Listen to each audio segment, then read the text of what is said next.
YS Viveka చనిపోయి దాదాపు 5 ఏళ్లు గడుస్తున్నా నేరస్తులకు శిక్ష పడలేదని ఆయన కూతురు డాక్టర్ వైఎస్ సునీత న్యాయ పోరాటం చేస్తున్నారు. కనీసం హత్య చేసిన వాళ్ళెవరన్న దానిపై సరైన దర్యాప్తు జరగడం లేదని ఆరోపిస్తున్నారు. తాజాగా వివేకా వర్ధంతి సందర్భంగా నివాళులు అర్పించిన సునీత మరోసారి వైసీపీపై నిప్పులు చెరిగారు. తన పొలిటికల్ ఎంట్రీపై క్లారిటీ ఇవ్వని ఆమె వైసీపీని ఓడించాలని పిలుపునివ్వడం ప్రాధాన్యత సంతరించుకుంది.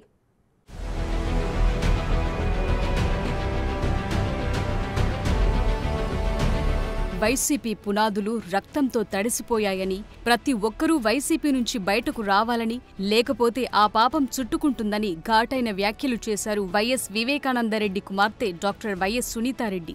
వైఎస్ వివేకా 5వ వర్ధంతి సందర్భంగా నివాళులర్పించిన ఆమె ఉద్వేగంగా ప్రసంగించారు. వైసీపీ పునాదులు రక్తంతో తడిసి ఉన్నాయని, వివేకానందరెడ్డి కోడికత్తి శ్రీను రక్తంలో మునిగాయని విమర్శించారు. తమ అన్న పార్టీకి ఓటు వేయొద్దని, జగనన్న పార్టీని ఎన్నికల్లో గెలవనీయకూడదని పిలుపునిచ్చారు.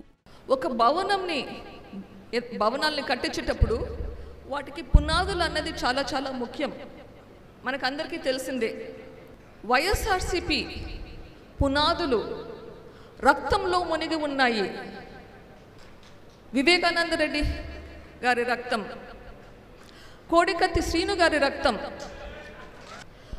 పదవులు త్యాగం చేసిన చిన్నాన్న, రాత్రనక పగలనక అన్న కోసం తిరిగిన చెల్లి,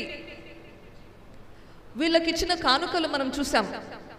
తన తండ్రిని హత్య చేసిన వారికి, చేయించిన వారికి శిక్ష పడాలని సునీత ఆకాంక్షించారు. వివేకానందరెడ్డికి జరిగిన అన్యాయం మరొకరికి జరగకూడదని, వైసీపీకి ఓటు వేయొద్దని, వచ్చే ఎన్నికల్లో ప్రస్తుత ప్రభుత్వాన్ని దించాలని పిలుపునిచ్చారు.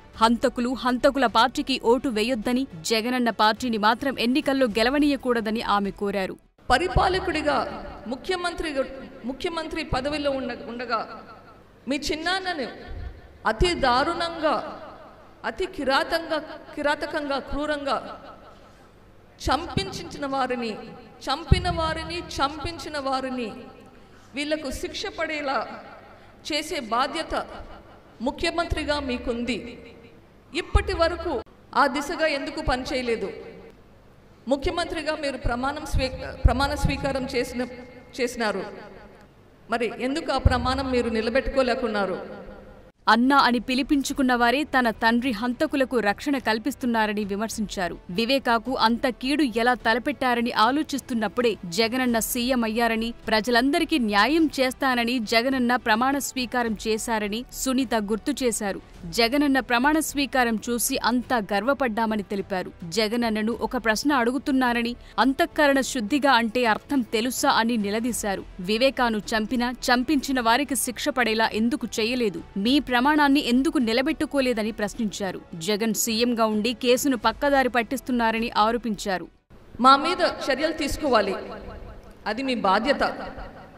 నేను కానీ, నా కుటుంబం కానీ ఇది చేసింటే మమ్మల్ని అరెస్ట్ ఎందుకు చేయలేదు?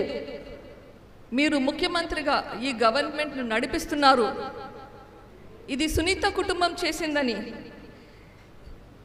మీరు చెప్పడం ఎబ్బేటుగా లేదు?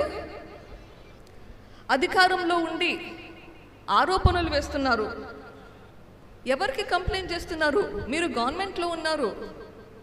ఇన్వెస్టిగేషన్ ఏజెన్సీకి కంప్లైంట్ చేస్తున్నారా, లేదా ప్రజలకు కంప్లైంట్ చేస్తున్నారా? ఆరోపణలు చేస్తున్నారు.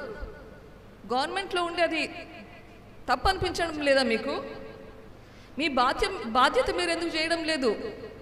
వైసీపీ ప్రజా ప్రతినిధులను ఆ పార్టీలో ఉండి పాపం మూటగట్టుకోవద్దని వైఎస్ సునీత సూచించారు. హత్య రాజకీయాలను ప్రజలు చీకొట్టి హంతకులకు అండగా ఉన్నవారికి ఎన్నికల్లో బుద్ధి చెప్పాలన్నారు. వైఎస్ఆర్సీపీ ఎంపీలకు, ఎమ్మెల్యేలకు, నాయకులకు మీకందరికీ ఒక సలహా. మీ భవిష్యత్తు కోసం ఈ గవర్నమెంట్ నుంచి బయటికి రండి. లేకపోతే మీ భవిష్యత్తు గురించి మీరు ఈ గవర్నమెంట్ నుంచి బయటికి రండి, లేకపోతే ఈ పాపం మీకు కూడా చుట్టుకుంటుంది. ఆయనతో పాటు మిమ్మల్ని కూడా ఊబిలోకి తీసుకెళ్తాడు. జగన్ పార్టీని ఓడించాలని పిలుపునిచ్చిన సునీత తన తండ్రి వర్ధంతి సభలు తన పొలిటికల్ ఎంట్రీపై క్లారిటీ ఇస్తారని అందరూ భావించారు. అయితే దానిపై క్లారిటీ ఇవ్వని ఆమె వైసీపీని ఓడించాలంటూ చేసిన రాజకీయ ప్రసంగం చర్చనీయాంశంగా మారింది.